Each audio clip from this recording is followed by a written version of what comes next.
Hello everyone, and welcome back to another part of Let's Play Crash Bandicoot 2 N, where now we are moving on to doing the second warp room, of which I should be able to do all in one part because there's not as many cutscenes and the levels are not quite as long, especially we're not having to watch the opening cutscene, so hopefully we should be able to get all this done in one part.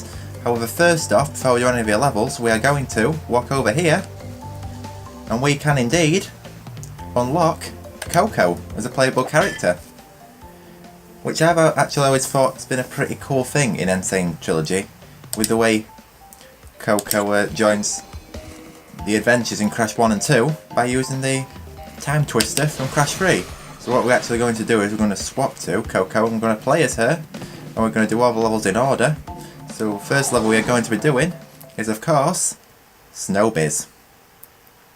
However, I am going to add an interesting twist to this part, because I'm not sure if you've all been watching this or not, but over on Noel McDavid's channel, she is doing a series called Trippy Spyro Reignited, where she basically messes about with the colours and makes the game look kind of trippy, kind of cool. So what we are going to do now is we're going to make a quick cut, and we'll be right back in a minute.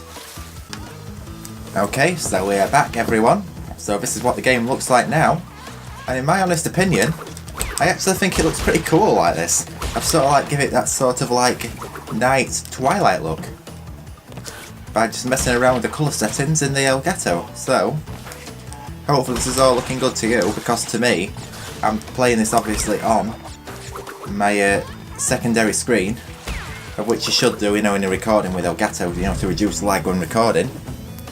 However, from what I can see over on my computer screen at the other side of the room, it actually looks pretty cool. It seems to have like a nice night twilight-esque look.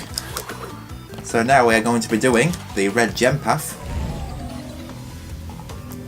of which red is my favourite colour, I believe. Which is actually quite an unpopular opinion. However, I've always been quite a sucker for red, so... But anyway, this is what the death route of a gem path looks like, and I just died there because I was too busy looking over at my computer screen. So this is what the gem path of Snowbiz looks like, and I've got to say, it actually looks pretty cool. And this is actually how I posted Snowbiz. And why do I keep dying? Right, I think I'm getting too distracted. But anyhow, I personally think that Snowbiz looks pretty cool with the way that I've messed around with the colour settings right here. And this is actually how I posted it on Twitter the other night. Trippy Crash Bandicoot N. Because, you know, Trippy Spyro Reignited, why not Trippy Crash Bandicoot N as well? I mean, pretty much one in the same thing.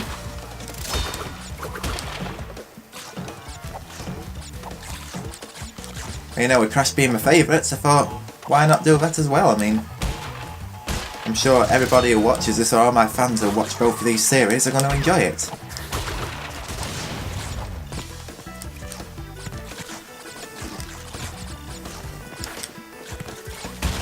Everything seems to like have this like sort of like teal tint to it. It looks kind of cool. Right, let's say back onto the level now.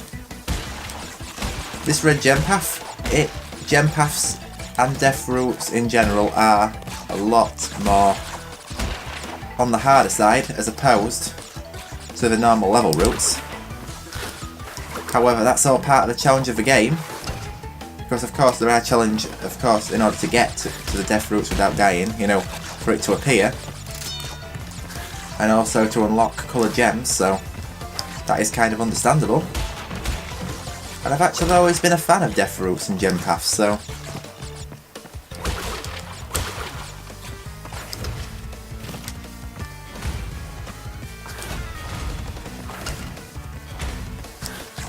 I'm pretty sure this will be quite a cool part once I get it uploaded. And I may not be doing the best today because last night I was actually playing a bit of the original Crash Bandicoot 2, of which is my absolute favourite, by the way. And I've got to say that the controls in the original games are a lot more responsive and a lot less vague as opposed to how they are in Sane Trilogy, by far. And here's something interesting, the red gem transport platform here is not there anymore, whereas in the original game it would have been. But anyhow, we're now back on the normal route of the level. I love this like frozen light blue look that I've added to it.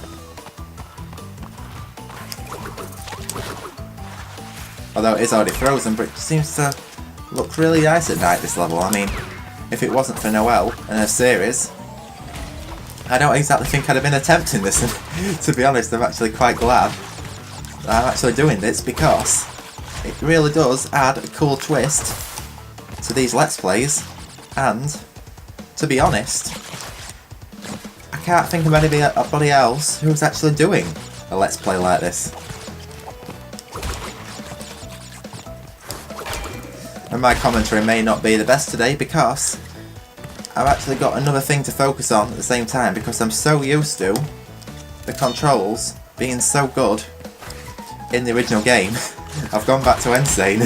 I just find it really stiff and loose and sort of hard. That was pretty bad. This has always been tricky. What you got to do is you got to stop completely and make sure you stop completely, spin, and then you got to like slide and jump out of the way. I mean, me personally, I've actually always struggled with this part of the bonus round. In fact, I never really completed this bonus round as a kid, because it was quite a hard bonus round. So I think what I'm going to do now is I'm going to make another pause and cut, and we're going to play around with the colours again. Okay everyone, so now we are back after doing some fiddling around with the colours to get settings again in Elgato, and all I can say is, wow, I mean, just look at this. I mean, I've actually given it that green frozen tint to it, and I mean it's wow, this looks so cool. Alright, I mean, just because I mean we've already done the level Snow Go, and this level does look pretty similar and the same, so I thought, just why the heck not mess about with the colours in this as well. I mean, all I can say is just look at the green here. This looks so cool. I mean, just wow. I'm actually glad I've decided to actually do this. So that is the gem.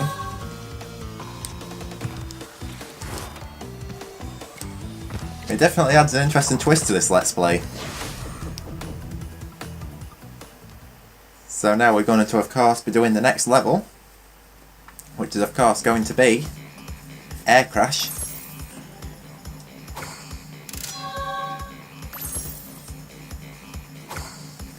I'll see what I can do with the colours for that level. Hopefully I can make it look pretty cool, like all the rest of them. So, what we'll do is we'll enter the level right here, and we'll do some messing around with the colours. And we'll see how cool we can make it look. Alright, so I've just messed around with the colours again, and I thought I'd give this level sort of like a frozen snow effect look to it. And I've honestly got to say that I'm actually quite impressed with the way I made it turn out. You know, I didn't actually think that I could do very much to this level. However, I can actually make it fit in quite nicely with the snow level. Better than I thought. So this level here, this time, we can't exactly collect the gem for all the crates. So what we are going to have to do is, for now, we're going to be collecting the crystal and also getting the other clear gem from the death route, and then we will of course be going back for the clear gem, the other clear gem for the crates, towards when we do the next warp room, which is entered through the level Bear Down. So here's something interesting. Now, when you get Ako invincibility, and you were to jump on a platform, such as a bonus round a death route or a gem path, you no longer lose your Aku Aku invincibility like you did in the original games.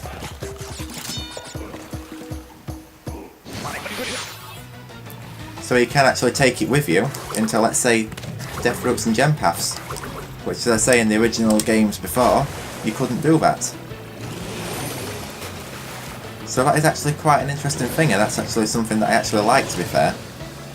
Well, obviously you could do it in some in Crash 2. You know, the ones that spin when you stand on them. Whereas none of them you could do them in Crash Warped. However, now you can. So that's a crystal, and the gem collected from the level Air Crash.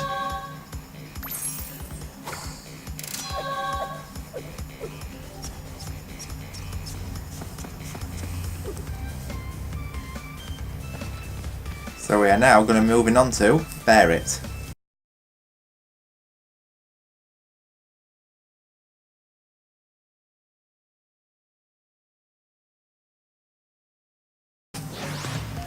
And of course you can't enter them levels with Coco, unfortunately. I was kind of hoping they've had that as a later patch. But as you may have noticed, I've actually changed the colours back for now, because I actually did some playing around with the colours in this level and Crash Crush, and unfortunately I couldn't really get very good results. You see, some of these, you know, sort of colour hacks, can look good in some levels, but in other levels, not so much. And how did I just die already? I mean, that is a problem, because there's one thing I am going to say for certain,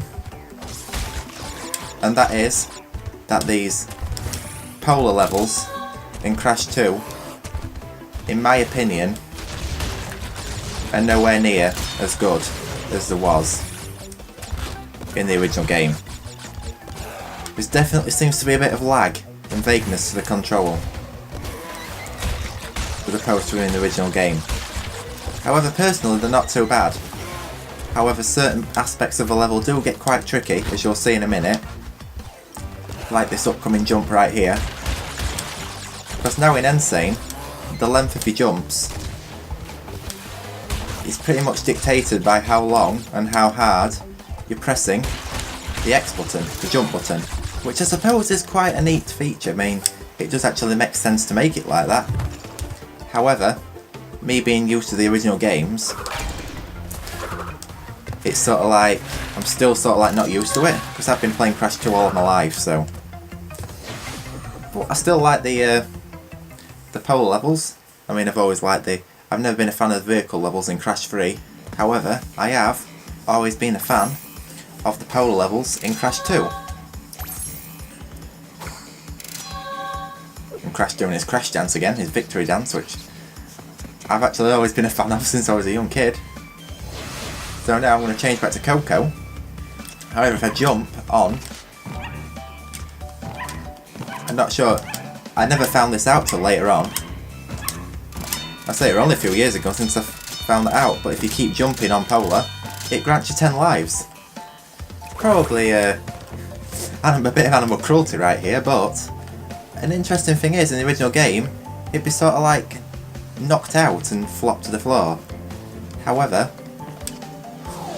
this is no longer the case in Insane. It just grants you the 10 lives and Polar gets back up as normal. So here goes the second chase level, Crash Crush. Which I didn't actually think that you could enter chase levels as Coco, but actually you can. It's just boss levels and certain vehicle levels you can't enter as Coco.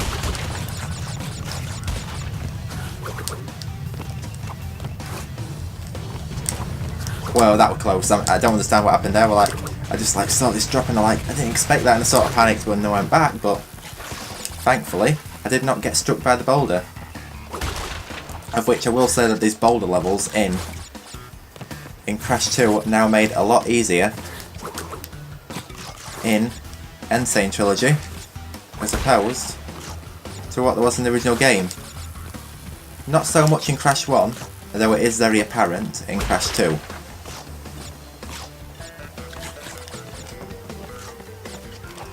I don't know why I'm having to collect all the apples or all the Wumpa fruit. I'll probably make a lot of you Crash fans cringe. Because it is actually called Wumpa fruit, not apples. So where goes another chase section, and this part's always been tricky. I always struggled with this part as a kid, where you got to like sort of like slide under this sort of like electric fence right here.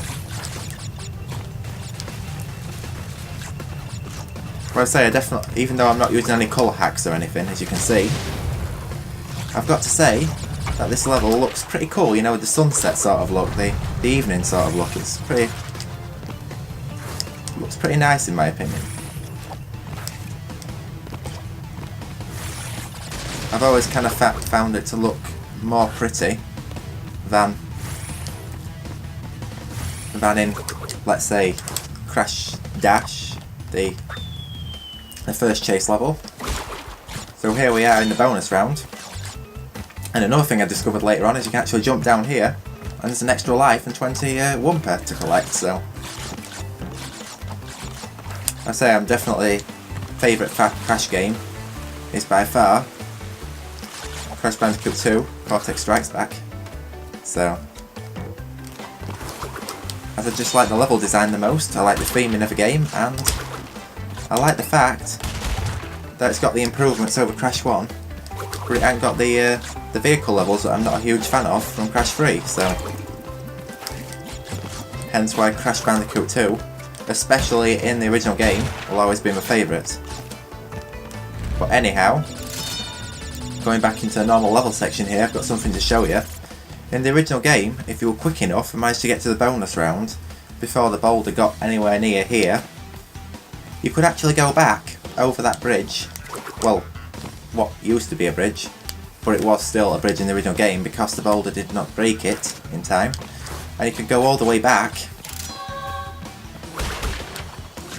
and then when you get back to where the boulder originally started from, like here, there won't be a boulder there.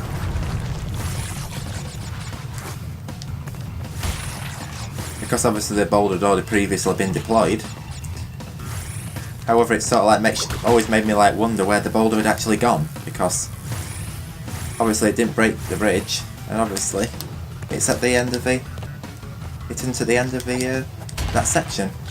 So here you do have to actually break all the crates, unlike in the first level. So that's at least something that they kept in an Insane Trilogy, which I still wish they kept in the Crash Dash level. However, that is unfortunately not the case. Although it does make it a bit easier for first time players, so I do suppose you can kind of, the kind of is that.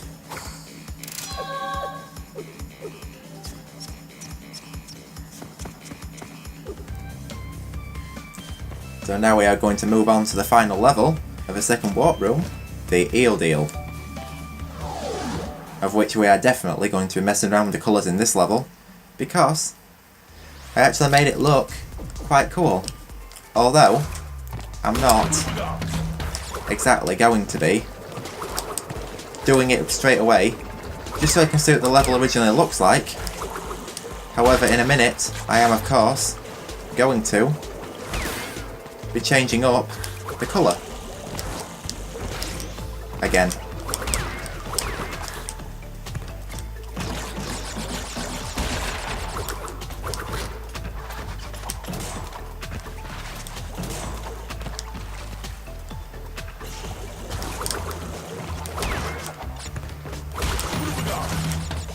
So now we're going to be doing the secret path, of which I never discovered as a kid. I always thought, what is the point of this room? Why is there all these nitros around here? And I wonder what happens if you get to the back. And I think I must have been like probably 8, 9 years old, and I went to the back of this room and I actually figured out that you can actually walk through here, and then you are indeed on a secret path to go and get the green gem, which will of course come in handy in the fourth warp room. So what I'm going to do now is I'm just going to make a quick cut again, and I'm going to do some messing around with the colours.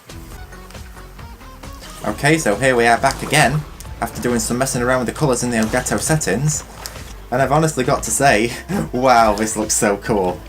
I mean, I basically turned the water into sort of like this green stuff, like that green like toxic stuff, you know, like what you see in the level Toxic Waste and Cortex Tower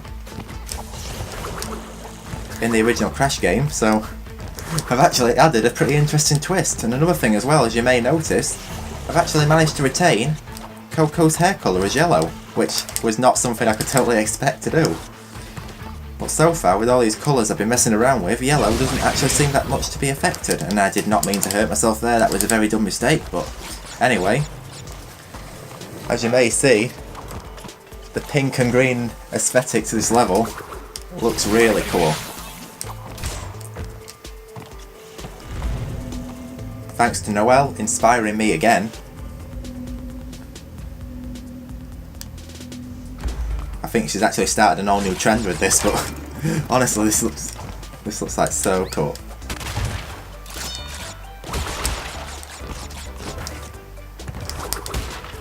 But I thought anyway that I'd make this part something different. Because I'm sure you've all seen the second warp room of Crash 2, played many times before.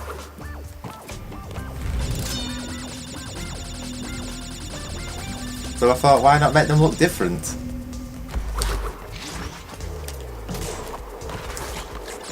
Apart from the level Crash Crush and Bear It, because no matter what I do messing around with the colour settings in them levels, I can't seem to make them look all that different. Apart from sort of like give it that night look in Bear It, which we've already done in. So I thought to save messing around with the colours again, I thought I'd just leave it as it is. Especially if we've already seen it in Snowbiz. And I'm a huge fan of the snow levels, by the way. In the level in Crash 2. I don't know why I keep mixing my words up today, I'm doing really bad. Definitely not as bad as when I did the Let's Play of Crash Bandicoot 1, where I kept calling brioche, when A, the word's pronounced brioche, and B, I was somehow adding to the end of the word, trying to say that Dr. Nitrous Brio was some kind of burger bun or something, so that was quite a fail.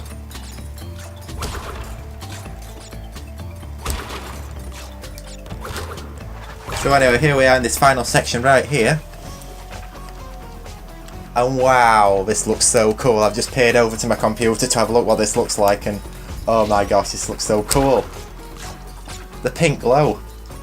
The pink lava. Now, I don't exactly know if that's actually a real world possibility for lava to be pink. I can't see it being an impossibility, but that... We're honestly just wow, that looks so cool. The way this whole like area here has just changed pink. That's...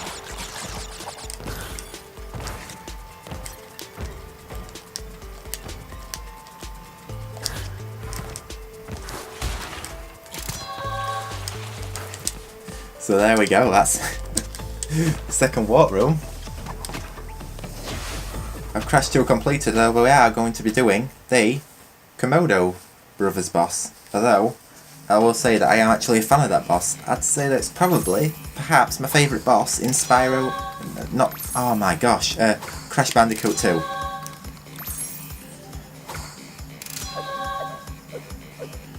Apart from maybe Engine. I'm torn between this and Engine. But anyway, here's another cutscene.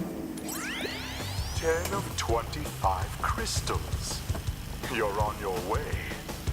I'm running low on power, so communication from this point will be difficult.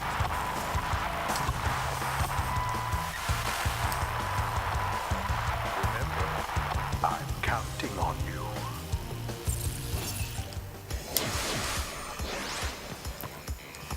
And of course I nearly went onto the middle platform again, which is no longer what you do in Sane Trilogy, because they now have own portals for... Well, bosses now have their own portal, which is pretty cool. So now we're in Komodo level, and as you can see so far it looks pink and it looks really cool, when it's originally red. However, I made it look pink, so what I'm going to do now is I'm going to make a pause and I'm going to see what else I can do to it. And I know this may seem a bit weird, but I thought, why the heck not do this boss in monochrome? And it kind of looks like an old black and white TV show. You know, like an old black and white film. You know, and they like show it used to show it in movie theatres back in old times. Let's say like the 60s and stuff like that. So, or even way before that time. And I've honestly got to say that this boss level looks pretty cool in monochrome, which is something I did not expect. But you know, this is going to be a unique looking part, so I thought why not twist it up a bit and make it look a little bit different. And I will definitely say that that Komodo brother right here does not spin as long as it does in the original game. And I forgot the name of them both because there's two, I've always mixed them up. But anyway, that was the Komodo brothers, fully completed. And that concludes Warp Room 2 of Crash Bandicoot 2 in N. Sane Trilogy. So I'm just going to change the colour back right now. Okay, so we are indeed back in colour. So now we are going to go up to the third warp room, which is of course the sewer warp room, as it is often referred to. So what we're going to do now is we're going to save our progress. We are going to resume in part 3, or part 4, because of course I've done 2 parts for the first warp room. But anyway, that is that. This has been part 3 of Let's Play Crash Bandicoot 2 N. Sane Trilogy. I hope you all enjoyed, and also thank you so much for watching, and a very very very big thank you to Noel McDavid for giving me the inspiration to do this. In fact, I'm going to put a link to her channel in the description, or a link to one of her episodes of Trippy Spyro Reignited. So thank you so much to her for giving me the inspiration and idea to do this. So I hope you all enjoyed. I'll indeed see you all in part 4.